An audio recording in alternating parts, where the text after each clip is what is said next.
இந்த கருத்து கணிப்புன்ற பேர்ல நிறைய அந்த கடுப்புல விட்ட கணிப்பெல்லாம் விட்டுட்டு இருக்காங்க. அதுல திமுக 300 சீட்டு ஜெயிக்குமா, மற்றும் பலர் 700 சீட்டு ஜெயிக்குமா? யோ, எங்கேயா இருக்கு இத்தனை சீட்டு? குர்டா மேட்டுக்கு சும்மா அடிச்சு விடுறது. ஒரு தில்லமுள்ளுக்கு ஒரு அளவே இல்லை. 40 வயசுக்குள்ள இருக்கிறவங்க மட்டும்தான் விஜய்க்கு ஓட்டு போடுவாங்களாம். 50 வயசுக்குள்ள இருக்கிறவங்க மட்டும்தான் இந்த விஜய்க்கு போனா போதுன்னு ஓட்டு போடுவாங்களாம். இந்த 40 வயசுக்குள்ள இருக்கிறாங்களா இந்த ஓட்டர்ஸ், அவங்களாம் ரொம்ப கம்மியா.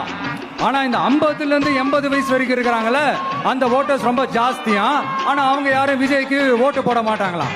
இப்படி பில்டப் மேல பில்டப் ஓங்கி மண்டையில நறுக்குன்னு குத்துற மாதிரி நம்ம எலெக்ஷன் கமிஷன் ஒரு டீடைல்டு ரிப்போர்ட் ஒன்று வெளியிட்டு இருக்கிறாங்க.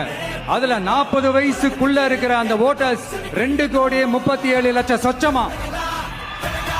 அதுல 50 வயசுக்குள்ள இருக்கிறவங்களையும் உள்ள சேர்த்துக்கிட்டீங்கன்னா